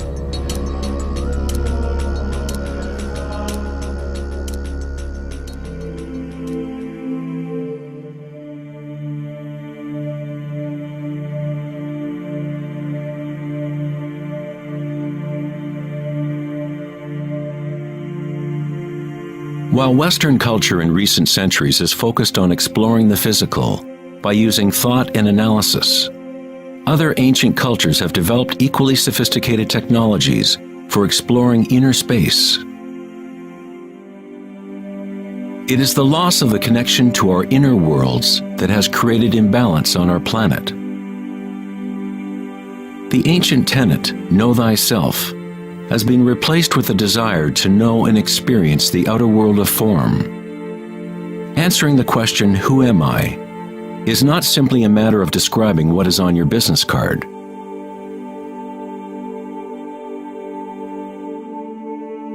In Buddhism, you are not the content of your consciousness. You are not merely a collection of thoughts or ideas, because behind the thoughts is the one who is witnessing the thoughts.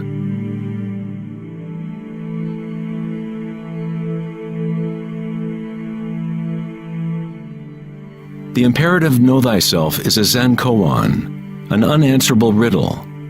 Eventually the mind will become exhausted in trying to find an answer, like a dog chasing its tail. It is only the ego identity that wants to find an answer, a purpose. The truth of who you are does not need an answer, because all questions are created by the egoic mind. You are not your mind.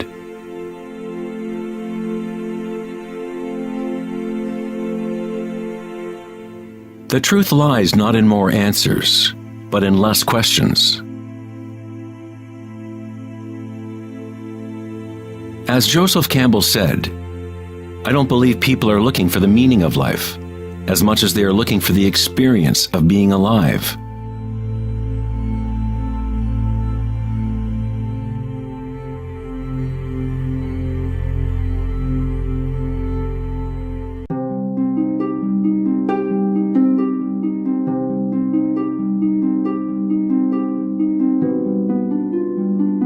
When the Buddha was asked, "What are you?" he said simply, "I am awake." What does this mean, to be awake?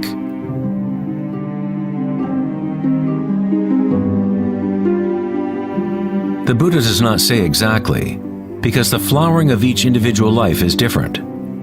But he does say one thing: it is the end of suffering.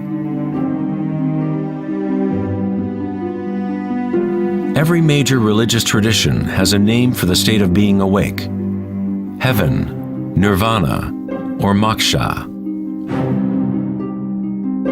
A quiet mind is all you need to realize the nature of the stream. All else will happen once your mind is quiet. In that stillness, inner energies wake up and work without effort on your part. As the Taoists say, Qi follows consciousness. By being still, one begins to hear the wisdom of the plants and animals, the quiet whispers in dreams. And one learns the subtle mechanism by which those dreams come into material form. In the Tao Te Ching, this kind of living is called Wei Wu Wei. Doing, not doing. The Buddha spoke of the middle way as the path that leads to enlightenment. Aristotle described the golden mean, the middle between two extremes, as the path of beauty. Not too much effort, but not too little either. Yin and yang in perfect balance.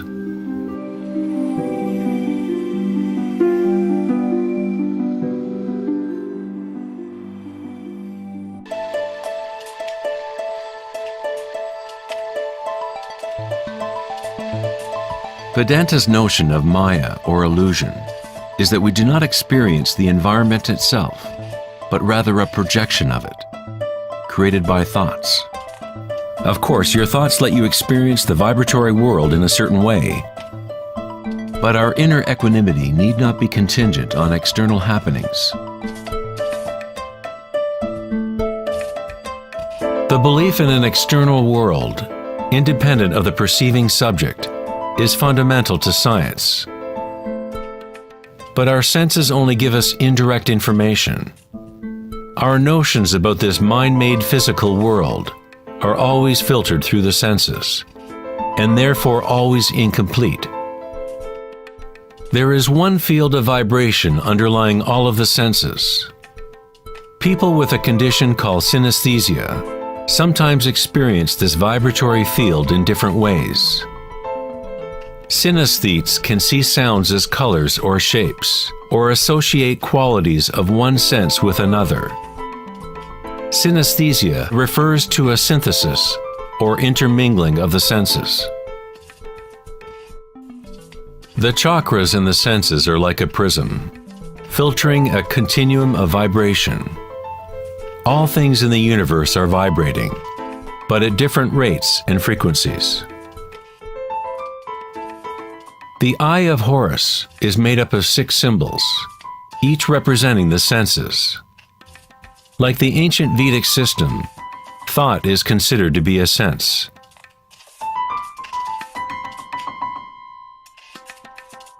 Thoughts are received simultaneously as sensations are experienced on the body. They arise from the same vibratory source. Thinking is simply a tool, one of 6 senses.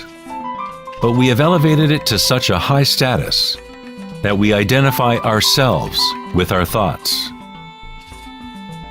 The fact that we do not recognize thinking as one of the 6 senses is very significant.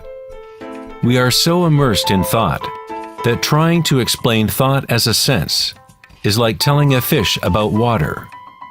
Water? What water?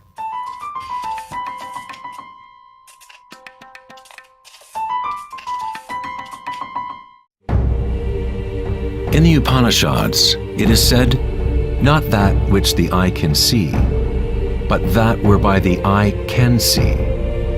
Know that to be Brahman, the eternal, and not what people here adore. Not that which the ear can hear, but that whereby the ear can hear. Know that to be Brahman, the eternal, and not what people here adore. Not that which speech can illuminate, but that by which speech can be illuminated. Know that to be Brahman, the eternal, and not what people here adore."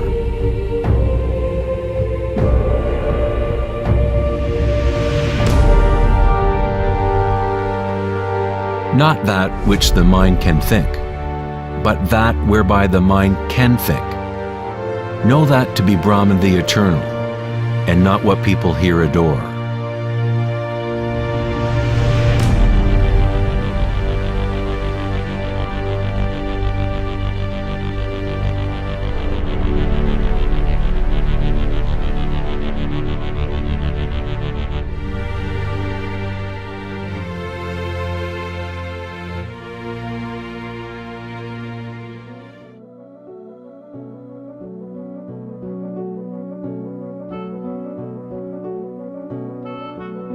In the last decade, great advances have taken place in the area of brain research.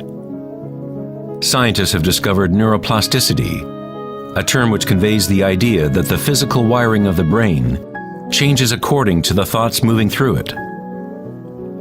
As Canadian psychologist Donald Hebb put it, neurons that fire together, wire together.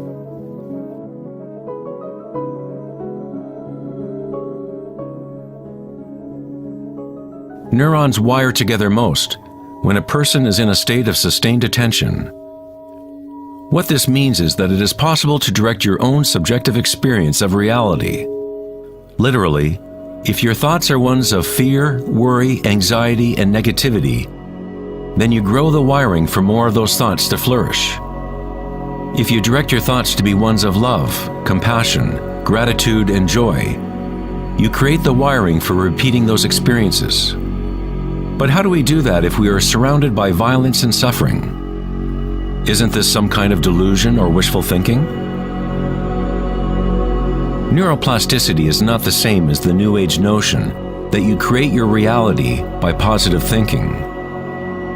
It is actually the same thing that the Buddha taught 2,500 years ago. Vipassana meditation, or insight meditation, could be described as self-directed neuroplasticity. You accept your reality exactly as it is, as it actually is. But you experience it at the root level of sensation, at the vibratory or energetic level, without the prejudice or influence of thought, through sustained attention at the root level of consciousness. The wiring for an entirely different perception of reality is created.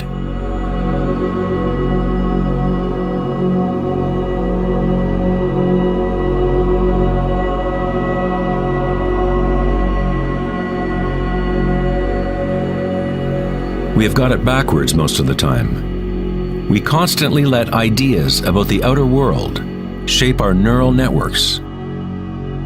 But our inner equanimity need not be contingent on external happenings. Circumstances don't matter. Only my state of consciousness matters.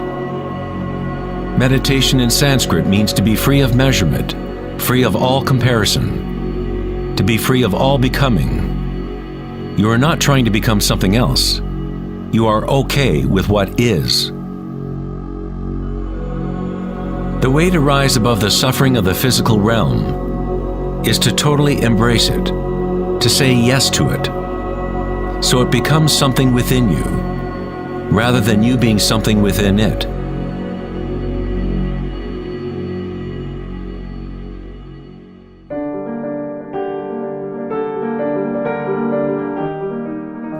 How does one live in such a way that consciousness is no longer in conflict with its content? How does one empty the heart of petty ambitions? There must be a total revolution in consciousness, a radical shift in orientation from the outer world to the inner. It is not a revolution brought about by will or effort alone, but also by surrender, acceptance of reality as it is.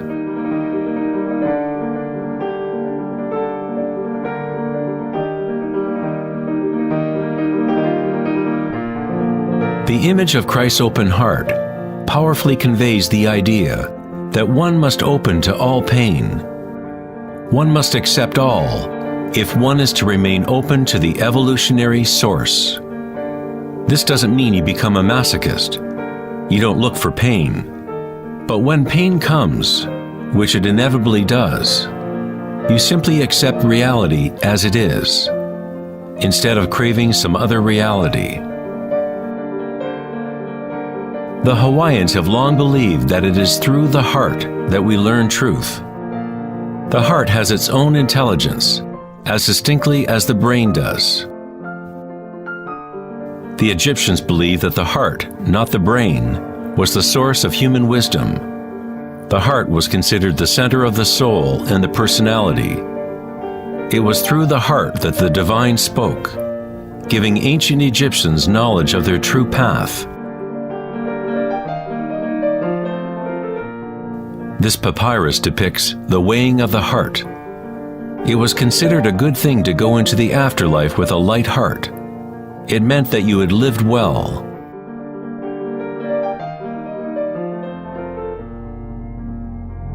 One universal or archetypal stage that people experience in the process of awakening the heart center is the experience of one's own energy as the energy of the universe.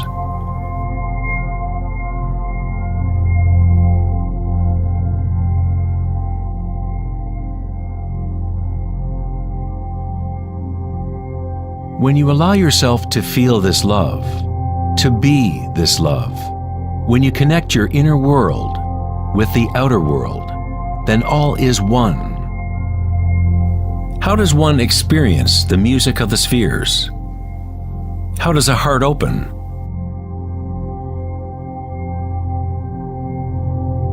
Sri Ramana Maharshi said, "God dwells in you, as you, and you don't have to do anything to be God realized or self-realized. It is already your true and natural state. Just drop all seeking, turn your attention inward, and sacrifice your mind to the one self, radiating in the heart of your very being. For this to be your own presently lived experience, self-inquiry is the one direct and immediate way.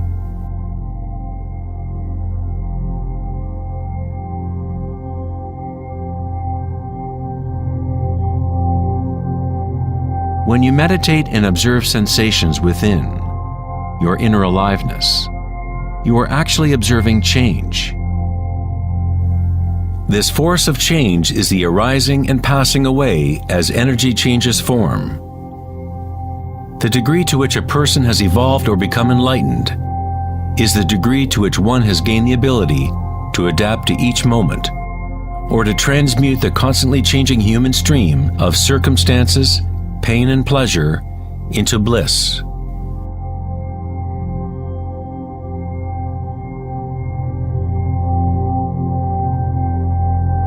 Leo Tolstoy, author of War and Peace, said, "Everyone thinks of changing the world, but no one thinks of changing him or herself."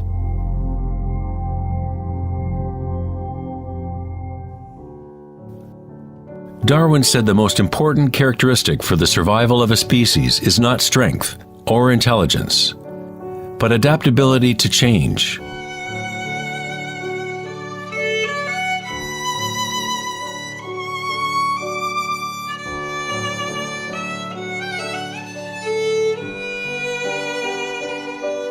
One must become adept at adapting. This is the Buddhist teaching of anicca.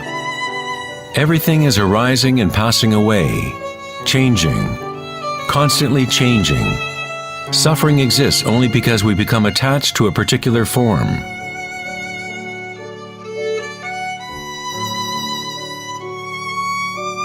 When you connect to the witnessing part of yourself with the understanding of anicca, bliss arises in the heart.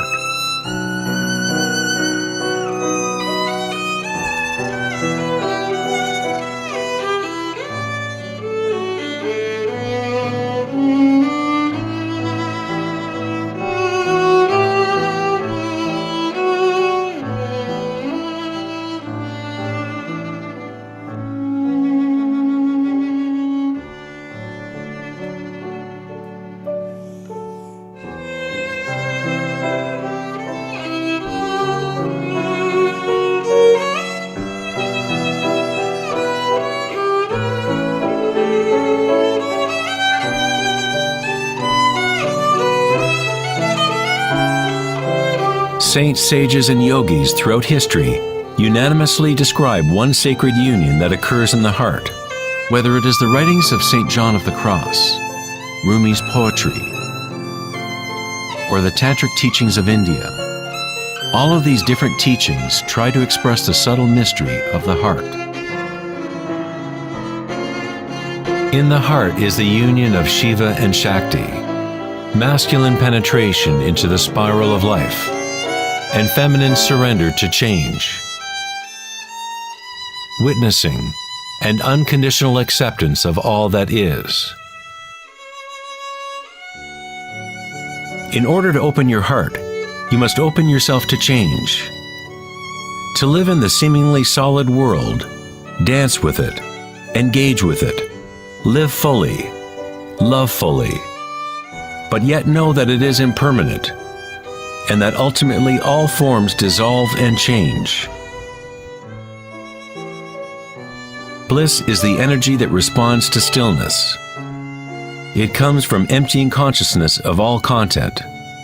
The content of this bliss energy born of stillness is consciousness, a new consciousness of the heart, a consciousness that is connected to all that is.